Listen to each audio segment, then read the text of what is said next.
মৰিগাঁৱত অসম জাতীয় পৰিষদৰ জিলা কাৰ্যালয় মুকলি। মৰিগাঁও জিলাৰ আৰক্ষী ছাউনীৰ সমীপতে অসম জাতীয় পৰিষদৰ জিলা কাৰ্যালয় মুকলি কৰা হয়। উক্ত কাৰ্যালয় মুকলি কৰে অসম জাতীয় পৰিষদৰ সভাপতি লুৰিণজ্যোতি গগৈয়ে। লগতে উক্ত অনুষ্ঠানত উপস্থিত থাকে প্ৰাক্তন মন্ত্ৰী ৰাজেন গোহাঁই, অসম জাতীয় পৰিষদৰ সম্পাদক জগদীশ ভূঞা, অসম জাতীয় পৰিষদৰ কেন্দ্ৰীয় সমিতিৰ যুটীয়া সম্পাদক বাণী দাস, অসম জাতীয় পৰিষদৰ মৰিগাঁও জিলাৰ ভাৰপ্ৰাপ্ত সভাপতি চিমল তেওৰীকে ধৰি বহুকেইগৰাকী অসম জাতীয় পৰিষদৰ কৰ্মকৰ্তা উপস্থিত থাকে। লগতে উক্ত কাৰ্যালয় মুকলি অনুষ্ঠানতে বহুকেইটা বিষয়ক লৈ এক সংবাদমেল সম্বোধন কৰে লুৰিণজ্যোতি গগৈ, ৰাজেন গোহাঁই আৰু জগদীশ ভূঞাই। বন্ধুসকল, আমাৰ দলৰ কাৰ্যকৰী সভাপতি ৰাজেন গোহাঁই ডাঙৰীয়া, সাধাৰণ সম্পাদক জগদীশ ভূঞা ডাঙৰীয়া, সম্পাদক বাণী দাস ডাঙৰীয়া, মই আজি এই সংবাদমেললৈ আপোনালোক সকলোকে আদৰণি জনাইছোঁ। অকণমান যদি মনে মনে থাকি দিয়ে ভাল পাওঁ। সকলোকে মই আদৰণি জনাইছোঁ। আমি এটা অতি গুৰুত্বপূৰ্ণ বিষয় লৈ আজি সংবাদমেল আয়োজন কৰিছোঁ। আচলতে আজি দলৰ আনুষ্ঠানিক কাৰ্যসূচীৰ কাৰণে আমি যিহেতু মৰিগাঁৱলৈ আহিলোঁ, গুৱাহাটীতে আচলতে এইখন সংবাদমেল সম্বোধন কৰাৰ আমি সিদ্ধান্ত গ্ৰহণ কৰিছিলোঁ। কিন্তু আজি দলৰ আনুষ্ঠানিক যিহেতু কাৰ্যসূচী আছিলে, আমি ইয়াৰ পৰাই এটা অতি গুৰুত্বপূৰ্ণ বিষয়, যিটো বিষয়ক লৈ ইতিমধ্যে সংবাদ মাধ্যমসমূহে যথেষ্ট চৰ্চা কৰিছে। কেগৰ প্ৰতিবেদনক লৈ যথেষ্ট সংবাদ গোষ্ঠীয়ে বিভিন্ন ধৰণৰ ক্ৰিটিকেল এনালাইচিছ, অতি বস্তুনিষ্ঠ বিশ্লেষণ বিভিন্ন ইলেক্ট্ৰনিক মাধ্যমতে হওক বা ছপা মাধ্যমত আমি দেখিছোঁ যে তেওঁলোকে এই বিষয়সমূহ উত্থাপন কৰিছে। আমি আজি এই যি আমাৰ সংবাদমেলৰ যোগেদি কেগে আচলতে কি কথা কৈছে, এই কথা বতৰাবোৰ আচলতে অসম চৰকাৰৰ বৰ্তমান অৱস্থাত তেওঁলোকৰ অৰ্থনৈতিক অৱস্থাটো কেনেকুৱা ধৰণৰ, তেওঁলোকে আমাক কেৱল মাত্ৰ ঢাক ঢোল বজাই আছে নে উন্নয়নৰ জয়যাত্ৰা হোৱা বুলি ঢাক ঢোল বজাই থকা হিমন্ত বিশ্ব শৰ্মাৰ নেতৃত্বাধীন এইখন বিজেপি চৰকাৰ সম্পৰ্কত কেগে কি কৈছে সেই সম্পৰ্কীয় কথা বতৰাবোৰহে আপোনালোকক ক'ব খুজিছোঁ। কেগৰ প্ৰতিবেদনত কৈছে অতি লাজ লগাকে, দুখ লগাকে এই কথা উন্মোচিত হৈছে যে অসমৰ আৰ্থিক সংকট দিনে দিনে অতি গভীৰ হৈ গৈ আছে। আৰু এইবাৰ কেগৰ প্ৰতিবেদনত আৰু এটা গুৰুত্বপূৰ্ণ কথা কৈছে, যিটো সম্পৰ্কত আমাৰ সাধাৰণ সম্পাদক ডাঙৰীয়াই বিস্তৃতভাৱে ক'ব। জল জীৱন মিছন আঁচনিৰ ৰূপায়ণৰ ক্ষেত্ৰত দেশৰ ভিতৰতে আটাইতকৈ ব্যৰ্থ ৰাজ্য হিচাপে অসম প্ৰতিষ্ঠা হৈছে। আৰু আচৰিত হ'ব, অসম চৰকাৰে 50টা বিভাগৰ 6,333খন ইউটিলাইজেশ্যন চাৰ্টিফিকেট আজিলৈকে দিব পৰা নাই। ইয়ে ভয়ংকৰ ভৱিষ্যতৰ এটা ইংগিত দিছে। কণ্ট্ৰলাৰ এণ্ড অডিটৰ জেনেৰেল, যাক কেগ বুলি কয়, তেওঁলোকে প্ৰকাশ কৰা ষ্টেট ফাইনেন্স অডিট ৰিপৰ্ট 2023-24 প্ৰকাশ কৰা তথ্যসমূহত দেখুৱাইছে যে অসমৰ অৰ্থনৈতিক অৱস্থা গভীৰ সংকটত আছে। মুখ্যমন্ত্ৰীয়ে ঢাক ঢোল বজাই থকাৰ পাছতো ঋণ বিপদজনকভাৱে বৃদ্ধি হৈছে। এইটো আপোনালোকে সকলোৱে জানে। ঋণ সম্পৰ্কত মই বিস্তৃতভাৱে ক'ম কেনেকৈ লোন বাঢ়িছে। প্ৰথম কথা হ'ল, ঋণ এনেকুৱা ভয়াৱহভাৱে বাঢ়িছে যাৰ কাৰণে আমাৰ অসমলৈ এটা ভয়ংকৰ আৰ্থিক সংকট আহিছে। অসমৰ যিবোৰ পইচা দিল্লীৰ পৰা আহে, বিভিন্ন শিতানৰ পৰা আহে, লোন হিচাপে আহে, সেইবোৰ উৎপাদনশীল কামত ব্যৱহাৰ নকৰাৰ কাৰণে, মানে কৃষি বা আন উৎপাদন, দুগ্ধ উৎপাদন, মৎস্য উৎপাদন, মাংস উৎপাদন, কণী উৎপাদন, এনেকুৱা উৎপাদনশীল কামবোৰত ব্যৱহাৰ নকৰি কেৱল মাত্ৰ ভোট কিনিবৰ কাৰণে টকা পইচাবোৰ ব্যৱহাৰ কৰাৰ কাৰণে আমাৰ ৰাজহ অহাৰ যিটো হাৰ, এইটো দিনে দিনে কমিছে। নন প্ৰডাক্টিভ ছেক্টৰত যিটো পইচা ভোটৰ কাৰণে, তেওঁলোকৰ ন্যস্ত স্বাৰ্থটো হ'ল ভোট অৰ্জন, তাৰ কাৰণে এটা ভয়ংকৰ। তাৰ উপৰিও এতিয়া কৈছে এটা বাক্য তেওঁলোকে কৈছে, অসমৰ ৰাজ্যখনৰ মুঠ যিটো আৰ্থিক স্বাস্থ্য, ইকনমিক হেল্থ, এইটো বিৰাট ভয়াৱহ, একদম চিন্তাজনক এটা। ৰাজ্যখনৰ যিটো অৰ্থনৈতিক যিটো স্বাস্থ্য, এইটো অত্যন্ত ভয় লগা, বিপদজনক। এতিয়া আপোনালোকে জানি আচৰিত হ'ব যে আমাৰ এই আনপ্ৰডাক্টিভ সেক্টৰত পইচা তেওঁলোকে ইনভেষ্টমেণ্ট কৰাৰ কাৰণে উৎপাদনশীল নোহোৱা খণ্ডসমূহত পইচা তেওঁলোকে ব্যৱহাৰ কৰাৰ কাৰণে অকল ৰাজহ 2%হে চৰকাৰী ৰাজহ তেওঁলোকে বৃদ্ধি কৰিবলৈ সক্ষম হৈছে। এইটোৱে এই কথাই কি প্ৰমাণ কৰে চৰকাৰী যন্ত্ৰটোৰ একেবাৰে দুৰ্বল ব্যৱস্থাপনাটোত থকা একেবাৰে অদক্ষতা, গভীৰ অদক্ষতা বুলি কৈছে। তেওঁলোকৰ কেগৰ প্ৰতিবেদনত কৈছে যে গভীৰ অদক্ষতা আৰু অব্যৱস্থাপনাৰ কাৰণে ৰাজ্যখনে নিজে প্ৰডাক্টিভিটিৰ পৰা ৰাজহ উৎপাদন কৰা যিটো কথা এইটো কমি আহি কেৱল মাত্ৰ 2%। তাৰমানে এখন দুখীয়া ৰাজ্য হ'বলৈ পৰনিৰ্ভৰশীল, কেন্দ্ৰৰ ওপৰত নিৰ্ভৰশীল এখন চৰকাৰ হ'বলৈ গৈ আছে বা ইতিমধ্যে হৈছে। তাৰ লগে লগে আৰু কেইবাটাও বিষয় উনুকিয়াইছে। মই তথ্যবোৰহে কৈ যাব খুজিছোঁ। ৰাজহ আৰু GSDPৰ অনুপাত 18.74% পৰা 16.05%লৈ নামিছে। মানে দিনে দিনে আৰ্থিক শক্তি, এইটো যোৱা বছৰ বৰ্ষটো 23 আৰু 24 এক বছৰত যদি 2-3% যদি কমে ৰাজহ আৰু GSDPৰ যদি যিটো ৰেচিঅ' এইটো কমে, তেতিয়া জানিব যে দিনে দিনে মুখ্যমন্ত্ৰীয়ে যিটো কথা কৈ থাকে যে আমি শক্তিশালী হৈ আছো, এক বছৰৰ এইটো তথ্য আৰু বছৰে বছৰে এনেকে কমি আহিছে। তাৰ লগে লগে আমি সম্পূৰ্ণ নিৰ্ভৰশীল কেন্দ্ৰৰ ওপৰত। এতিয়া 62.77% কেন্দ্ৰ চৰকাৰৰ ৰাজহৰ তেওঁলোকে দিয়া অনুদান, তেওঁলোকে দিয়া বিভিন্ন ধৰণৰ সা সুবিধা, তেওঁলোকে দিয়া বিভিন্ন সুবিধাৰ ওপৰত তাৰমানে অলমষ্ট 3/2 2/3 যিটো আমি এখন চৰকাৰ চলাবলৈ, এখন ৰাজ্য চলাবলৈ যিবোৰ লাগে তাৰ 3/2 দিল্লীৰ পৰা আহিব লাগে। আৰু অসমত আমি কেৱল মাত্ৰ 37.23% আমি নিজে যিবোৰ আমাৰ ওপৰত বহুত কৰ জাপি দিয়া হৈছে, কৰ খাজানা বাঢ়িছে, বিভিন্ন টেক্সেশ্যন লগাইছে, ইলেক্ট্ৰিচিটিৰ বিল বহুতবাৰ বঢ়োৱা হৈছে। কেৱল মাত্ৰ সাধাৰণ জনগণক অন্যায় কৰি অত্যাচাৰ কৰিহে ৰাজহ সংগ্ৰহ কৰি আছে। উৎপাদনশীলতা দিনে দিনে একেবাৰে প্ৰায় শূন্য হৈছে। পথাৰবোৰ পৰি আছে, এনে আপোনালোকে জানে। জলসিঞ্চন 98% পথাৰত জলসিঞ্চনৰ ব্যৱস্থা নাই। খেতি ৰাইজে যেনেকে কৰে উৎপাদনশীলতা তেনেকে বঢ়া নাই। এই কথা বতৰাবোৰ আহিছে পইচা তেওঁলোকে নন প্ৰডাক্টিভ সেক্টৰত তেওঁলোকৰ নিজৰ মানে বেনিফিচিয়াৰী স্কিমত এই পইচাবোৰ লগাই দিছে। আৰু মানে আচৰিত, মানে মুখ্যমন্ত্ৰীয়ে যিটো কথা কৈ থাকে যে বিৰাট তেওঁক দিল্লীয়ে সহায় কৰি আছে। 2019 চনৰ পৰা 2023-24 চনলৈকে 5 বছৰত কেন্দ্ৰৰ পৰা অনুদান হ্ৰাস হৈছে। কিমান হ্ৰাস হৈছে গম পাইছেনে? 25%, 1/4 আগতে যিমান অনুদান দিছিলে। মানে তেওঁ কাৰ্যক্ষম মুখ্যমন্ত্ৰী বুলি যে কয়, তাৰ কাৰণে মই কৈছো এইটো তেওঁলোকে কেগে দিয়া প্ৰতিবেদন। মই একো কোৱা নাই সন্তুষ্ট কৰিবৰ কাৰণে। জনকল্যাণকামী আঁচনিসমূহৰ বিৰোধিতা কৰা নাই, কিন্তু যিবোৰ আঁচনিৰ ধন উৎপাদনশীলতাত ব্যৱহাৰ কৰিব লাগে, উৎপাদনশীলতাত ব্যৱহাৰ কৰিলে ৰাজ্যখন ধনী হ'ব পাৰে, সেইবোৰ নকৰি তেওঁৰ নিজৰ স্বাৰ্থৰ কাৰণে ব্যৱহাৰ কৰিছে। গতিকে উন্নয়ন, এইটো কথা কেগত ধুনীয়াকে লিখিছে, উন্নয়নমূলক কাম কাজত তেওঁলোকে একদম পইচা খৰচা নকৰে। 7.52% আগত যিমান কৰিছিলে আগতেও কম কাজ কৰে, কাৰণ 10 বছৰ বিজেপিৰে চৰকাৰ।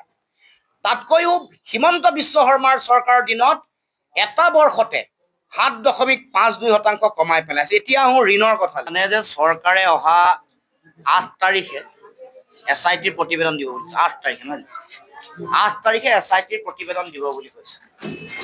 এতিয়া আপোনালোকে সকলোৱে জানে যে অহা 8 তাৰিখে খুদ চৰকাৰৰ উদ্যোগতে এটা কাৰ্যসূচী, এগৰাকী পপ সংগীতজ্ঞৰ কাৰ্যসূচী চৰকাৰে আয়োজন কৰিবলৈ সিদ্ধান্ত গ্ৰহণ কৰিছে। পোষ্ট মেলানৰ কাৰ্যসূচী গুৱাহাটীত অনুষ্ঠিত হ'ব।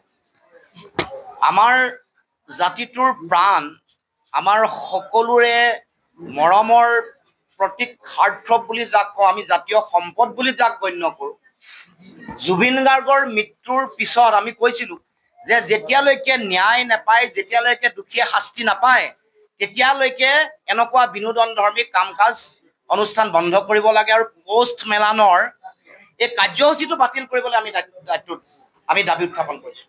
কিন্তু চৰকাৰে আমি দেখিলোঁ যে আমাৰ দাবীৰ প্ৰতি তেওঁলোকে সহযোগিতা নবঢ়ালে, তেওঁলোকে কথা নামানিলে।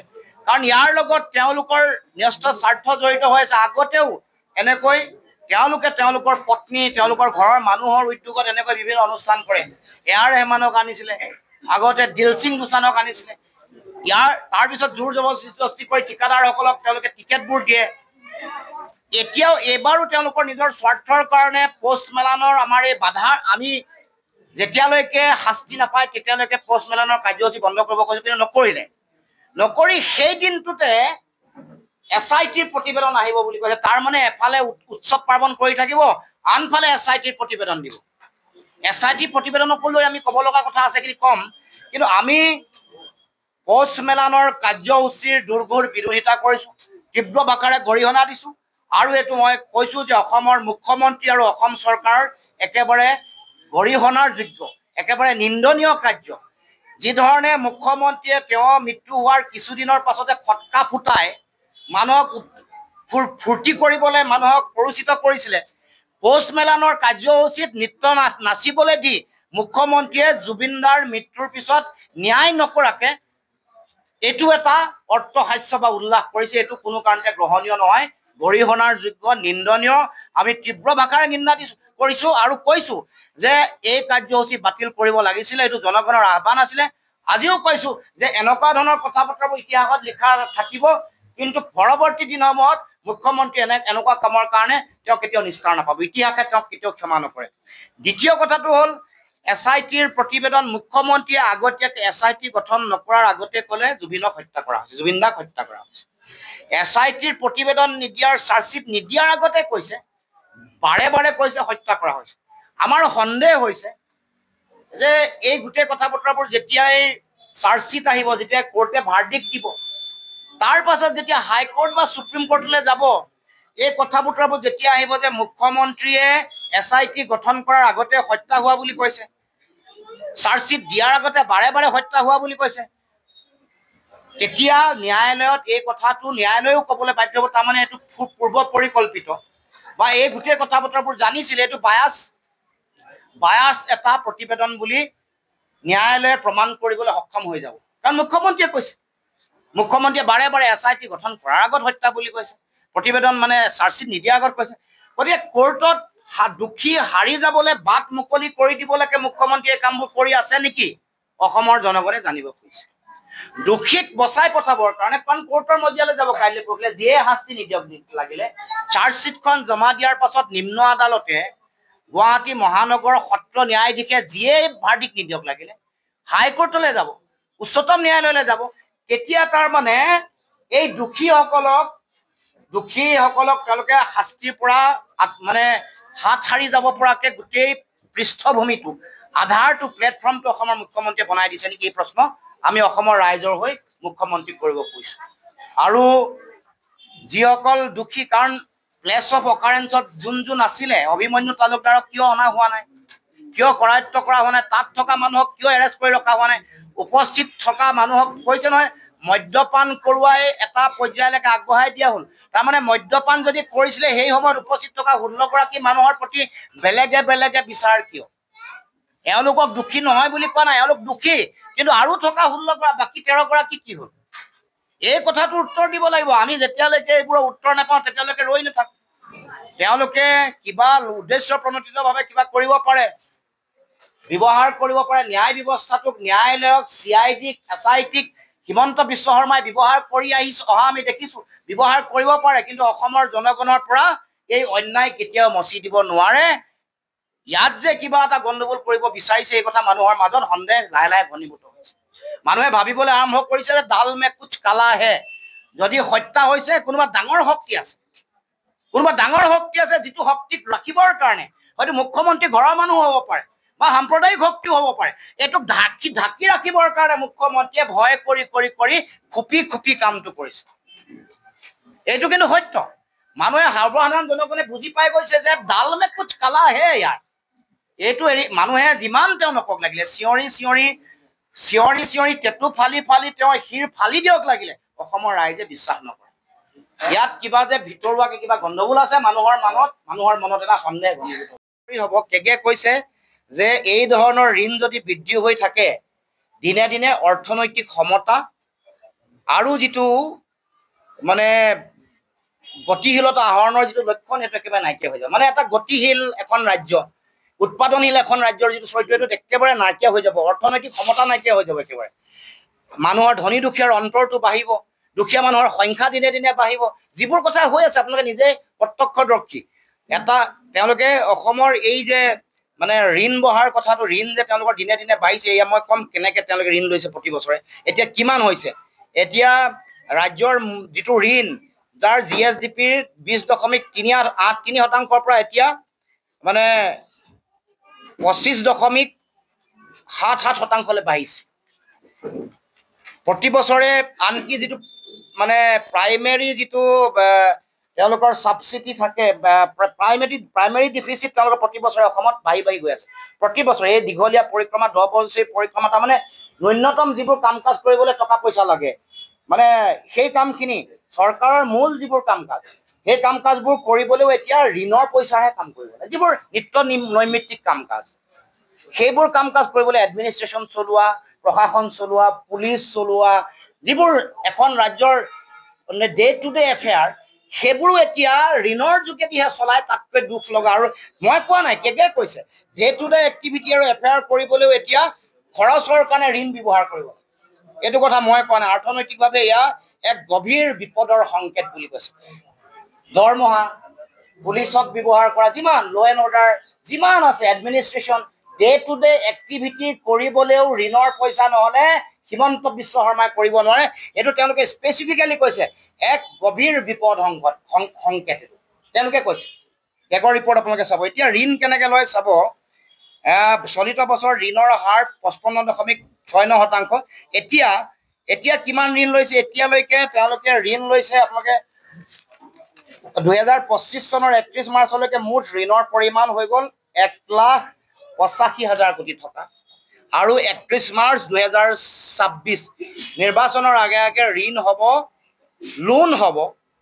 2,16,000 কোটি টকা ভাবিছ জন্ম হয়ে এটা শিশুৱে এতিয়া 41,340 টকা ঋণৰ তাৰমানে অসমৰ জনমূৰি ঋণ তাৰমানে জন্ম হোৱা শিশুৰ প্ৰথম পৃথিৱীখনত আহিয়ে কান্দোনটো মাৰিলে তেওঁৰ ঋণৰ বোজাটো ল'ব লাগিব 41,340 টকা এয়া হ'ল অসমৰ অৱস্থা গতিকে আমি ৰাইজক এই অৱস্থাৰ কথা আমি ইতিমধ্যে সকলো ৰাইজে গম পাইছে আমিও উল্লেখ কৰিছোঁ 2020-21 চনলৈকে তেওঁলোকৰ 1,17,000 টকাই আছিলে হিমন্ত বিশ্ব শৰ্মাই যেতিয়া চৰকাৰৰ দায়িত্ব লৈছে 2020-21 চন তেতিয়া ঋণৰ সৰ্বমুঠ বোজাটো আছিলে 1,17,000 কোটি টকা এতিয়া তেওঁ যেতিয়া শেষ হ'ব 2 লাখ কোটি টকা তাৰমানে ভাবি চাওকচোন 83,000 কোটি টকা 5 বছৰত 83,000 কোটি টকা হৰণ 5 কৰকচোন কিমান দিনে প্ৰতি বছৰে 16,000 বা 20,000 কোটি টকা তেওঁলোকে ঋণ ল'ব লগা আছে ইয়া ভয়ংকৰী কথাটো ক'লে তেওঁলোকে লাজ পায় আৰু তেওঁলোকে এনে ফটা ভাগ ঢোল বজাই আছে এইবোৰ কেগে কোৱা প্ৰতিবেদন কেগে এইবোৰ কথা কৈছিলে যে কেনেকৈ আমাৰ ইয়াতে গোটেই কয়লাৰ গোটেই ব্যৱসায়টো তেওঁলোকে কয়লাক ইলিগেলি তেওঁলোকে খানিবলৈ দিছে ইলিগেল ট্ৰেডিং কৰিবলৈ দিছিলে আৰু এইবোৰ গোটেই চৰকাৰী পৃষ্ঠপোষকতাতে কৰি থকাৰ ফলত আমাৰ জাতীয় যিটো ৰাজহ এইটো নাইকিয়া হৈছে নষ্ট হৈছে আৰু আমি কোনো ধৰণৰ চৰকাৰখনে ৰাজ্যখনে কোনো ধৰণৰ বেনিফিট পোৱা নাই আগৰ কেগৰ ৰিপৰ্টত কৈছে আৰু ব্যৱস্থা গ্ৰহণৰো পৰামৰ্শ বুলি দিছে এবাৰো তেওঁলোকে পৰামৰ্শ দিছে যে আপোনালোকৰ যিবোৰ টকা আমি ঋণ হিচাপে দিওঁ এইবোৰ আপোনালোকে উৎপাদনশীল কামত ব্যৱহাৰ কৰক আপোনালোকে কেন্দ্ৰীয় চৰকাৰৰ ওপৰত আপোনালোকৰ যিটো আপোনালোকৰ নিৰ্ভৰশীলতা এইটো কমক আপোনালোকৰ টকা পইচাবোৰ উৎপাদনশীল কামত ব্যৱহাৰ কৰক ঘাটি প্ৰতি বছৰ ঘাটি কমক ঋণ বিপদজনকভাৱে বৃদ্ধি কৰাৰ যিটো চিন্তা এইটো বন্ধ কৰিব লাগে এইবোৰ পৰামৰ্শ তেওঁলোকে কেগে প্ৰদান কৰিছে কিন্তু কেগৰ প্ৰতিবেদন বিধানসভাত তেওঁলোকে লে কৰিব লাগে বিধানসভাত আলোচনা কৰিব লাগে কিন্তু নকৰে কাৰণ কৰিলেই জুলুঙাৰ মেকুৰী ওলাই পৰে বুলি তেওঁলোকৰ সান্দহ খোৱা বালি তল যায় বুলি তেওঁলোকে এইবোৰ নকৰাকে তাপি টুপি ৰাখিছে মানুহক সদায় ঠগিব নোৱাৰে মানুহে অভিজ্ঞতাৰে দেখা পাই আছে কেনেকৈ আমাৰ পৰিস্থিতি অৰ্থনৈতিকভাৱে কেনেকৈ ভয়ংকৰ কেনেকৈ দিনে দিনে অসমখন দুখীয়া হৈ গৈ আছো এটা সময়ত স্বাধীনতাৰ সময়ত অসমৰ GSDP 5খন ধনী ৰাজ্যৰ ভিতৰত অসমো আছিল গতিকে এবাৰ জল জীৱন মিছন সম্পৰ্কীয় কথাখিনি সাধাৰণ সম্পাদক ডাঙৰীয়াই ক'ব বিকল্প লৈছিল জল জীৱন মিছনৰ দ্বাৰা হৰ ঘৰ জল মানে প্ৰতিটো পৰিয়ালে বিশুদ্ধ খোৱা পানী খাবলৈ পাব কিন্তু আজিও অসমৰ লাখ লাখ পৰিয়ালৰ ঘৰত জল জীৱন মিছনৰ পাইপ সংযোগ হোৱা নাই আৰু যিসকলৰ পৰিয়ালত সংযোগ হৈছে সেইসকলৰ গৰিষ্ঠ অংশকে বিশুদ্ধ খোৱা পানী খাবলৈ পোৱা নাই আজিও অসমত লক্ষ লক্ষ পৰিয়াল বিশুদ্ধ খোৱা পানীৰ অভাৱত জীৱন নিৰ্বাহ কৰিবলগীয়া হৈছে। বহু গাঁৱৰ মহিলা আৰু শিশুৱে বহু দীৰ্ঘ দূৰত্বৰ বাট পানী কঢ়িয়াবলৈ এতিয়াও যাত্ৰা কৰিবলগীয়া হৈছে। এই কথাবোৰ কেগৰ ৰিপৰ্টত এইবোৰ আঙুলিয়াই দিছে। টেণ্ডাৰ প্ৰক্ৰিয়াটো আশুআপূৰ্ণ আছিল বুলি কৈছে। টেণ্ডাৰ প্ৰক্ৰিয়া আশুআপূৰ্ণ কেতিয়া হয়? যেতিয়া মন্ত্ৰীয়ে কমিশ্যন খায়, তেতিয়া টেণ্ডাৰ আশুআপূৰ্ণ হয়। মন্ত্ৰীয়ে কমিশ্যন খাবৰ বাবে আমোলা বিষয়ৰ টকলত জেপ গধুৰ হ'বৰ বাবে টেণ্ডাৰ প্ৰক্ৰিয়া আশুআপূৰ্ণ আছিল, যিটো কথা কেগে আঙুলিয়াই দিছে। চৰকাৰৰ নিৰীক্ষণ অতি দুৰ্বল আছিল। জল জীৱন মিছন প্ৰকল্পৰ অগ্ৰগতিৰ কাম অতি মন্থৰ আছিল আৰু চৰকাৰখনৰ নিৰীক্ষণ অতি দুৰ্বল আছিল। এই সম্পৰ্কত চৰকাৰে কোনো নিৰীক্ষণে কৰা নাছিল, কাৰণ কমিশ্যন খোৱাৰ পাছততো নিৰীক্ষণৰ কথা নাহিব। যেতিয়া কমিশ্যন খাই খাই কামৰ আবণ্টন দিম, সেই ঠিকাদাৰজনক চৰকাৰখনে হেঁচা দিব নোৱাৰিব নহয় কাম কৰিব লাগে ভালকে বুলি, কাৰণ টকাটো কমিশ্যন খাই থৈছে নহয়। সেইটো চলি আছিলে। গতিকে চৰকাৰখনৰ চূড়ান্ত অদক্ষতাৰ অকমন্যতাৰ বাবেই জল জীৱন মিছন অসমত বিফল হ'ল। আবণ্টিত ধন ব্যয় কৰিব নোৱাৰিলে। আমি জল জীৱন মিছনৰ কেন্দ্ৰৰ দ্বাৰা আবণ্টিত ধনৰ উপৰিও কেন্দ্ৰীয় চৰকাৰৰ সাহায্যপ্ৰাপ্ত বা কেন্দ্ৰীয় চৰকাৰৰ অনুদানপ্ৰাপ্ত যিমানবোৰ আঁচনি অসমত চলি আছে, কেন্দ্ৰীয় আঁচনি, সকলোৰে ওপৰত এক বিস্তৃত শ্বেতপত্ৰ প্ৰকাশ কৰিবলৈ ৰাজ্য চৰকাৰক দাবী জনাইছো। আমি দাবী জনাইছো যে জল জীৱন মিছনলৈ কিমান টকা আবণ্টন হৈছিল, কিমান টকা ব্যয় হ'ল, টকাবোৰ ক'ত ক'ত ব্যয় হ'ল, কিমান মানুহে খোৱা পানী পালে, কিমান মানুহে খোৱা পানী নাপালে, কিমান পাইপ সংযোগ হ'ল, কিমান পাইপত পানী ওলাল, কিমান পাইপত পানী নোলাল, তাৰ বাবে কোন জগৰীয়া, এই সকলোবোৰ বিস্তৃত